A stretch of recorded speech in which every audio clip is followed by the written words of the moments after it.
Good day everyone, I'm Oscar. Today our team Yuki, Alice, Larry, and I were presenting our recommendation for MCP1 case study, the Bhopal gas tragedy.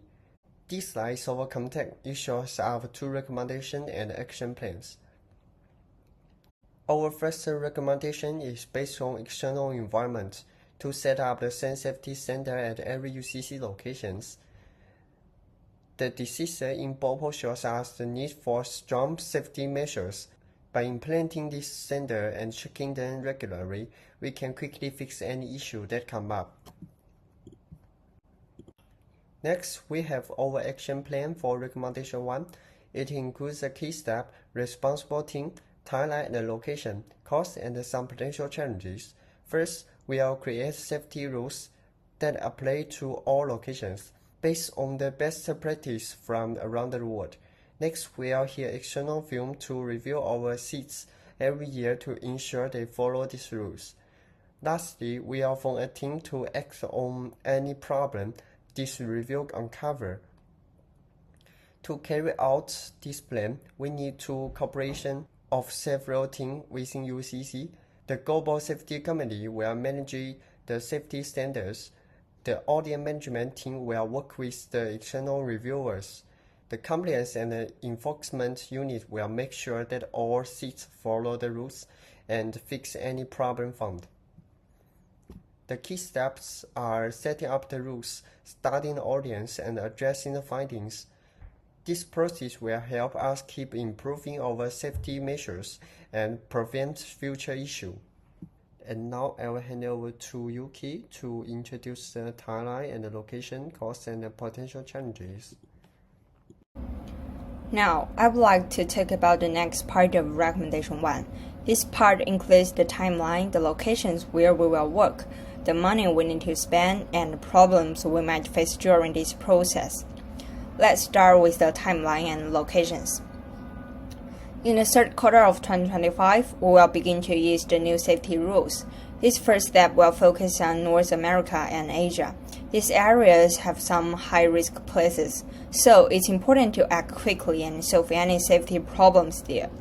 In the fourth quarter of 2025, we will do safety checks and audits to see if all UCC officers are following the new rules. This time, we will focus more on Europe and South America. We will also look at the results carefully so we can improve our checking process for the future. By the first quarter of 2026, we will move to the last phase. We will study the results from all audits, and if we find problems, we will fix them with training and changes. We want to make sure every office around the world follows the same strong and clear safety standards. Now, let's talk about the estimated costs and challenges. We think it will cost $100,000 to $300,000 to create the new safety rules, $300,000 to $500,000 to pay outside companies to do safety checks, and $500,000 to $2 million for training and fixing problems in each location. Of course, we also know there will be some challenges. The first problem is that some officers may not want to change how they do things. To solve this, we will hold training and information sessions to explain how the new rules protect workers and help companies stay safe. The second problem is that different countries have different safety laws.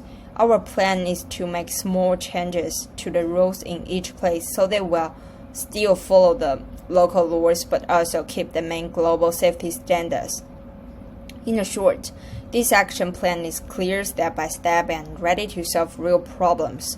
If we follow this plan well, we believe it will make UCC's global safety system much stronger and help us avoid any big tragedy like Bhopal.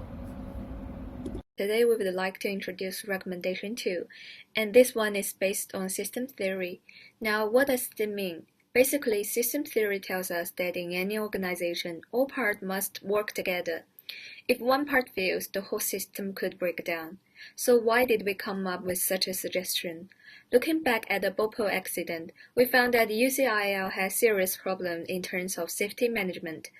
Some key safety systems were deliberately shut down. Employees lack effective emergency training. The entire safety management system lacks unified planning and regulations, resulting in the inability of all system links to respond in a coordinated manner when an accident occurs. Therefore, we have designed a safety plan that makes sure every part of the system is connected and supported. Let's start with who will be in charge of what. At the top, UCIL Central Safety Committee will set the company-wide safety standards. At each site, safety managers will lead the training and emergency drills. External consultants will come in every 3 months to run 4 audits. The admin and IT teams will build and manage the anonymous feedback system.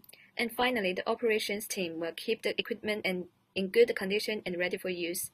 Now, what's the point of all this division of responsibility? Well, it ensures that no part of system is left unsupported. Everyone has a role to play, and when all these roles work together, the system becomes much more reliable in case of emergency. Now, what exactly will they be doing?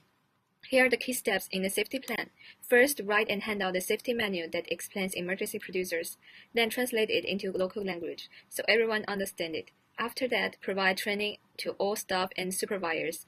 Run emergency drills every 3 months to make sure people are ready. Create anonymous feedback channels so workers can report problems safely. And finally, take that feedback and the audit results and use them to improve the system regularly.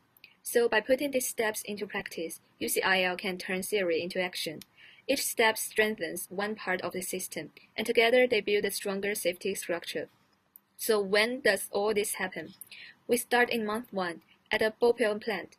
By month 3, all staff training is done.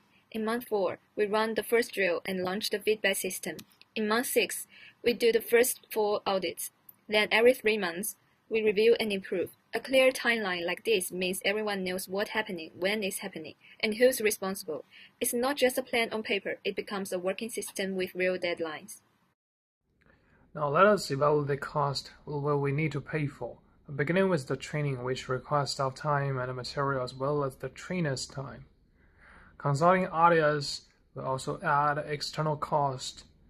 Some equipment may require upgrades or maintenance.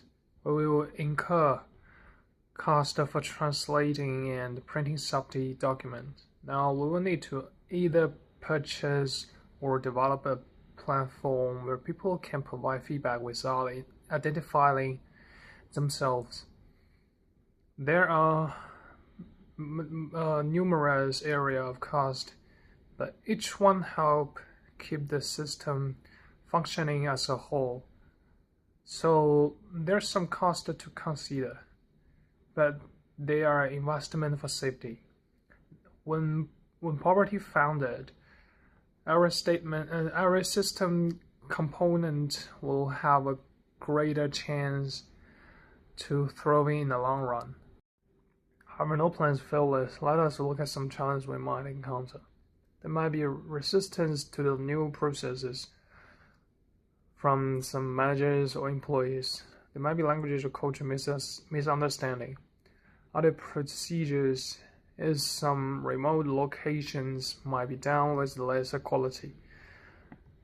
Some components of the rollout may be postponed because of the budget constraints. Technical difference may occur too. The risk of remind us again of what system theory teaches. The failure of one element can put the entire system at risk. And this is why we need to handle the risk as part of the system. Now, this is a point where we require the system theory once more. There's only one section factors. The system losses balance. So it is important to tackle those risks proactively and be willing to adjust.